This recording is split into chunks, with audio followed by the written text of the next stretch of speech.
Louvado seja nosso Senhor Jesus Cristo, para sempre seja louvado. Sejam bem-vindos, queridos irmãos, a mais um dia, a mais um encontro com nosso Senhor Jesus Cristo, por meio do seu Espírito Santo. Iniciemos com muita fé, pelo sinal da Santa Cruz. Livra-nos, Deus, nosso Senhor, dos males e inimigos. Em nome do Pai, do Filho e do Espírito Santo. Amém. Rezemos.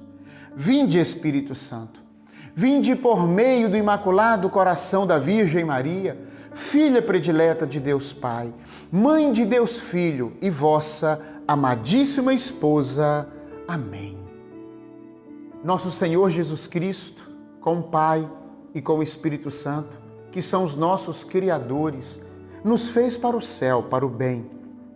Nós sabemos que o mal, o pecado, entrou no mundo contra a vontade de Deus. É necessário entender isso para a gente entender de onde vêm os contravalores, os pecados. E que é possível vivermos os valores porque eles são projetos de Deus desde sempre. Eu quero ler para vocês alguns pequenos trechos do Catecismo da Igreja Católica. A nossa doutrina é rica, meus irmãos. A nossa doutrina é libertadora, é salvífica, é esclarecedora. São 2000 anos de interpretação da Sagrada Escritura. Quantos doutores da Igreja, homens de Deus, mulheres de Deus, santos, santas, homens cheios do Espírito Santo, interpretaram a Sagrada Escritura. E isso traz para nós clareza na nossa caminhada. Por isso eu insisto, leiam o Catecismo da Igreja Católica. Existe uma corrente, infelizmente, dentro da Igreja mesmo, que ensina ou que incentiva que as pessoas não leiam o Catecismo da Igreja Católica. Isso é demoníaco, é satânico, isso não é de Deus. O Catecismo da Igreja Católica é para ser lido, estudado, é o segundo livro mais importante de nós católicos, claro, depois da Sagrada Escritura. Mas eu quero ler para vocês o número 377. O domínio do mundo que Deus tinha concedido ao homem desde o princípio, realizava-se, antes de mais nada, no próprio homem, como domínio de si.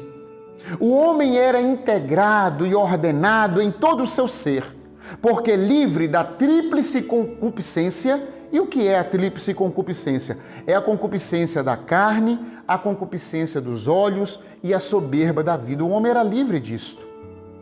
Não procede do Pai, mas do mundo, que o sujeita aos prazeres dos sentidos, à ambição dos bens terrenos e à afirmação de si contra os imperativos da razão.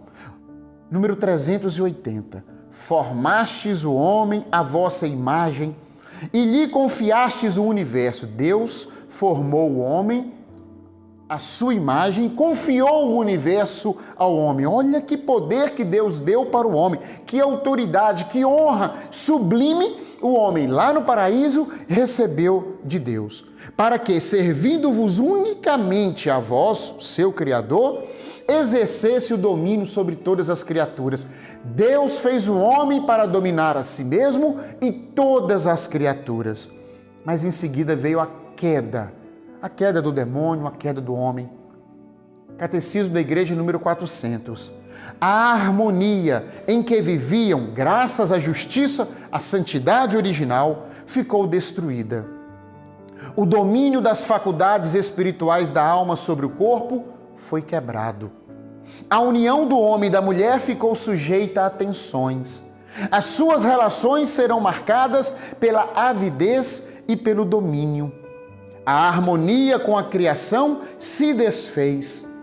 A criação visível tornou-se para o homem estranha e hostil. Olha para você ver a consequência do pecado, a queda do mal, a queda do homem. Por causa do homem, a criação ficou sujeita à servidão da corrupção. Enfim, vai concretizar-se a consequência explicitamente anunciada para o caso da desobediência. O homem voltará ao pó que foi formado. A morte faz a sua entrada na história da humanidade.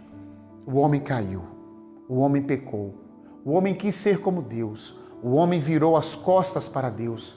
O homem já não dominava mais a si mesmo, ele já era escravo, escravo da desobediência. Ele era escravo dos seus prazeres, das suas vontades, do seu querer e do seu desejo. O homem se tornou escravo, era livre, como nós falamos ontem, era livre. Ele recebeu de Deus uma missão sublime, ele abriu mão disso tudo. Foi tentado pelo demônio, foi sujeitado à tentação do demônio, pecou. Não confiou em Deus, não acreditou na palavra de Deus, virou as costas para Deus e o mundo se corrompeu. O parágrafo 407, muito importante, muito importante.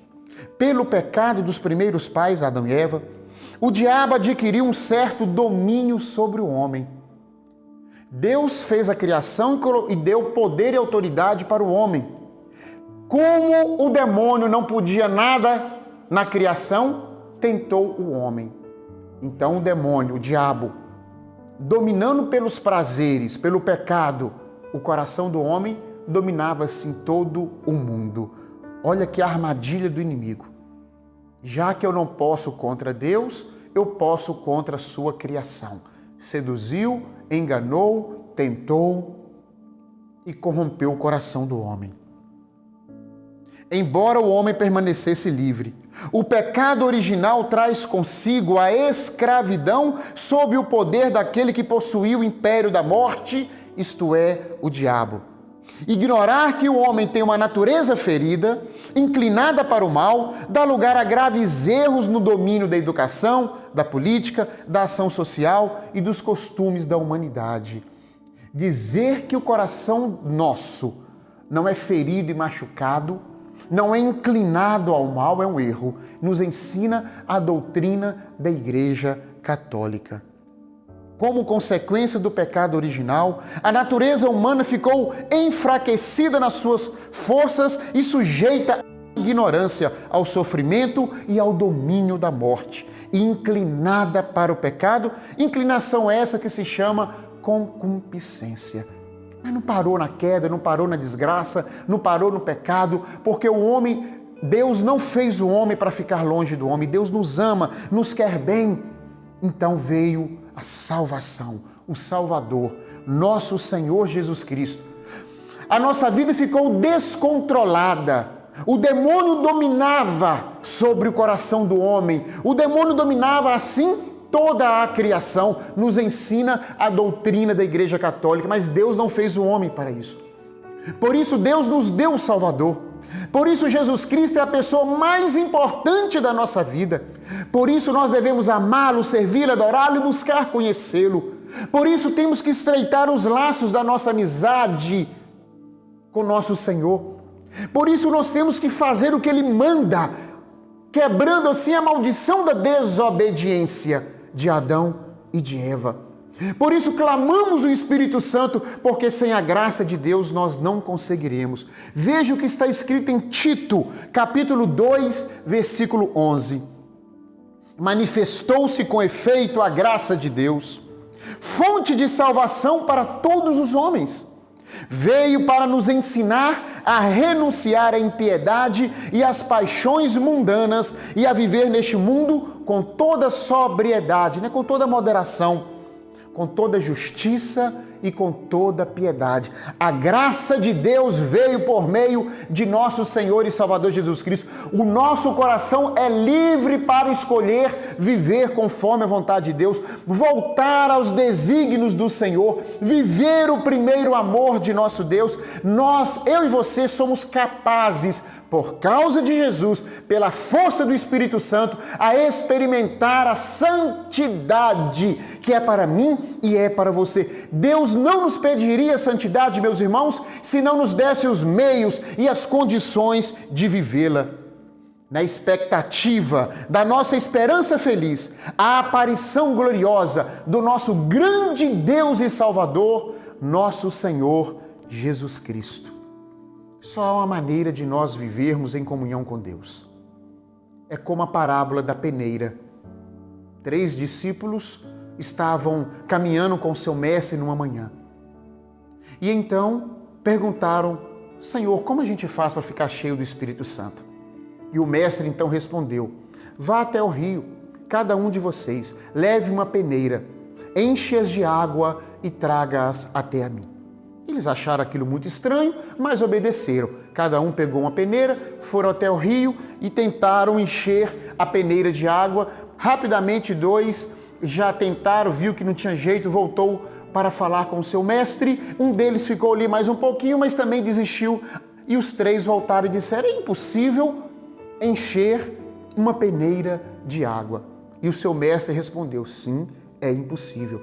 A única forma de manter as peneiras cheias de água é submergindo-as e deixando-as no rio. Quer viver uma vida de valor? Quer experimentar os valores do reino de Deus? Quer viver uma vida que agrade a Deus?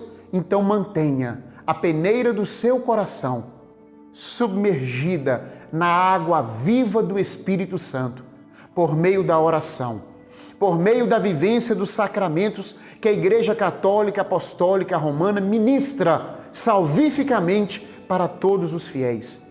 Submerja o seu coração na água viva do Espírito Santo, dos dons, das virtudes, dos carismas, da vivência da sua palavra. É a única maneira de nós experimentarmos o autocontrole, o autodomínio de nós mesmos, dos nossos sentidos.